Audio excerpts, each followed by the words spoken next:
Dick, thank you very much. It's a real honor to be here today, to be inducted into this prestigious organization by this prestigious group. And also, it's a special honor with this group, this 2013 class. It's a very eclectic and very talented group of sportsmen. And it's a real honor to be inducted with them.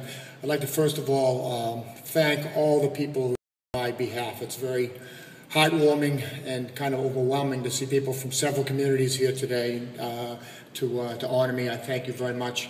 I'd like to recognize my family members here today. First of all, I'd like to recognize my wife, Adine, my best friend for 46 years and my top assistant for 46 years. I can remember in the late 1960s sitting with Walt Abbott in the office of the University of Maine, and Walt telling me one of the most important things in your coaching career is going to be your wife, and that has turned out exactly right, and I really appreciate everything she's done. I'd like to recognize my two sons who are here today, Brett and Joshua. They both played for us in the 1990s at South Portland. They both played center, as I did at the University of Maine. My dad played center in the 1940s back in Massachusetts, so we have a lineage of centers. Whether that says we're good athletes or not good athletes, I don't know, but we all played center. But I'd like to recognize my two sons and their wives, Pam and Tiffany. And I'd also like to recognize my daughter, who came all the way from Salt Lake City for this. I told her not to come, but she did come. She's the sports nutritionist at the University of Utah. She flew in on Wednesday, really surprised me, so I want to thank her for coming. What I'd like to do in just my selection, I'd just like to mention three things. The people who have been so important throughout the years to me in my coaching professional 42 years, and a couple of the defining moments, and also what I've learned to kind of crystallize my philosophy through the years. It's been kind of a long and winding road. I've coached at 6 different schools, 6 different sports, for 42 years, and just hundreds of student athletes. It started at the University of Maine, where I played under Walt Abbott, and we had over 100 players on the freshman team in 1966. Bob Pickett was the coach, and of that group, about 30 of us stuck it through to be seniors under Walt, and Walt Abbott has had more effect on my coaching career than any other coach. I learned so much from him, particularly about the attention to detail, the preparation that was necessary, handling player-coach relationships, and how important that was. And Walt has been a great mentor to me. Other people at Orono that affected me and in a positive way. Bob Pickett, who was a coach for me and was involved in this organization.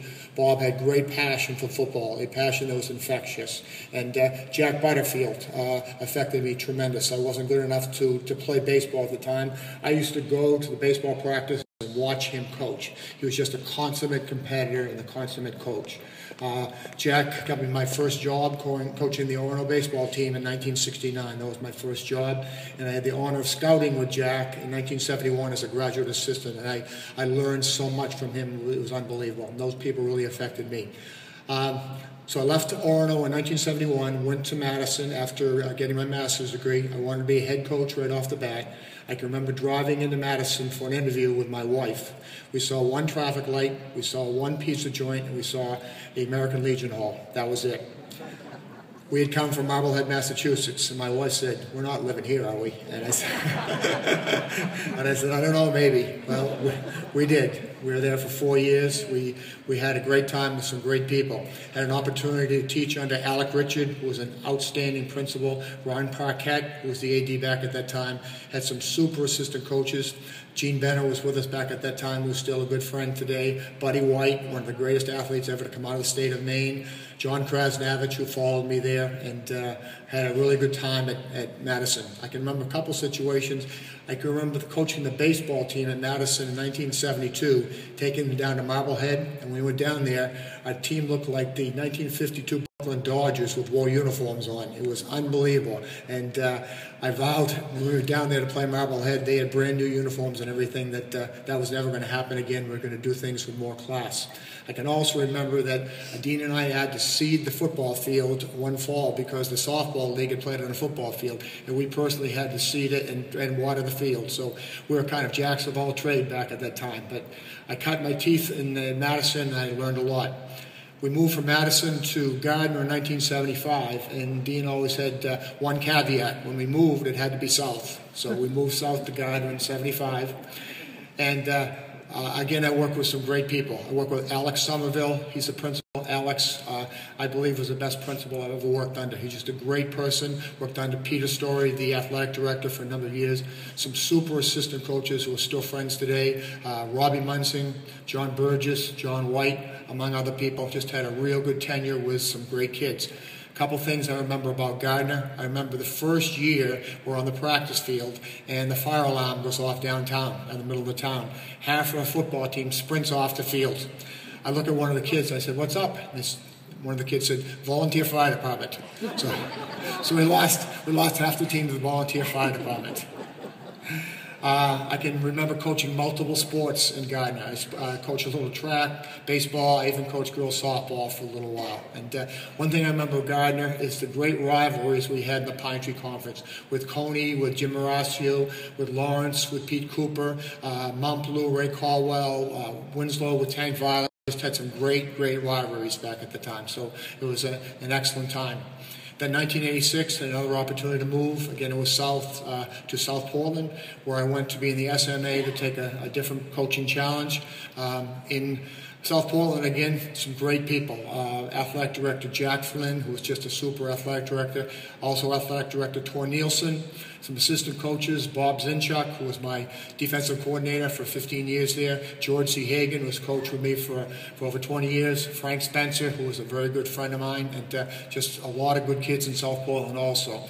I think if I had two defining moments from South Portland, among many, and there are all kinds of them, one was the 1992 Western Maine final game against Biddeford. We played at Waterhouse Field before a packed crowd. We beat Biddeford. We were fortunate to beat them in a tennis match, 42-35. We had the ball last. We had served last. And after the game, the Biddeford fans stood up and applauded both teams at the end of the game. It was just a great game. I also remember the 1998 Western Maine final game against Noble, a game we happened to lose. It snowed 2 days consecutively before the game. We ended up playing on Monday. I remember Tor Nielsen bringing in the public works system from South Portland as well as Portland, plowing the field for 2 straight days. Then we played on Monday at 6 o'clock in the evening in the dark. It was just a surreal atmosphere, and it was just a great football game. And I spent 15 years there coaching. Then 2001, I had an opportunity to go to Bowdoin College and work with Dave Caputi, with his staff for 5 years. It's just a great group of people up there, a class organization, and learned a lot of football, particularly in the special teams area. Then in 2006, I really hadn't planned on getting back into high school coaching, but an opportunity to go to Cheverus. It sounded like a good opportunity, and I went there in 2006. I've been there for 7 years. We've just had some great student athletes, some great kids over that time period. Right now, just looking in the future of some of our student athletes, we've got people all over New England and around the country playing football. Next year, we're going to have some of our players playing at UNH, St. Anselm's, Assumption, Bryant, and even at Ohio State. So we've got some great student athletes playing over and at Cheverus. Some of the people that I've worked with there, Gary Hoyt, the athletic director, John Mullen, the principal, some really super assistant coaches, Paul Roy, an assistant, Michael Vance, who's worked with me for a number of years, and Claude Burgoyne has worked with us also, just super people. And if I had one defining moment of all the moments at Cheverus, I think it would probably have to be the 2010 Western Maine final against Deering, which we prevailed 35-34 on a sun-splashed afternoon at our home field. Just a great game. Our quarterback, Peter Gwillen, picked a pass off in the end zone, ran 106 yards for the key winning touchdown. And just a great play and a great situation. So it's kind of been a long and winding road. Like I said, 42 years, 6 schools, and 6 different sports. And I think over the time I've kind of crystallized my philosophy, and I've tried to put it into 4 or 5 things. The first thing I put into is I think, first of all, as coaches, we are teachers first. We're teaching young men. That's our job. Secondly, I think players win. Coaches don't win, and I think sometimes as coaches we get far too much credit, and I think our job is to put players in a position they could win. And as I've already said, I've surrounded myself with good people, and that's been very, very important. Another thing I've learned is that there are no shortcuts in coaching. It's all about the preparation, and I think one of the things we have to teach our kids is not really the will to win, it's the will to prepare. That is very, very important. And the final thing I think I've learned over the years, it's got to be fun. And I'm a fairly intense person, but as the years have gone on, I've tried to make it more and more fun. And we've done a lot of fun things throughout the years with kids. And I can remember in Gardner, the 1981 team, singing "Do-Wah Diddy" by Manfred Mann as we conditioned. I can remember games like Tiger Ball, which became Riot Ball, which became Stag Ball, which were just ways to play. And I can remember playing goal post volleyball, the linemen against the backs, just doing all kinds of things to make it fun. And one kind of unusual situation I can remember at West Cheverus a couple of years ago, at the end of the year, the geese who were around our football field, we had a ceremony to have for the geese departure at the end of the year. And there was a grandfather who was went to all our practices, and he shot me an email at the end of the week. He said, "Coach, I knew you had him that week in the playoffs when you said goodbye to the geese." So I think that was good. We try to do some crazy things as we do it. I think more than anything, this chance to be inducted in the Maine Sports Hall of Fame has given me a chance to reflect over 42 great years, the great events, the great people that I've worked around. And I just thank the organization so much. Thank you very much.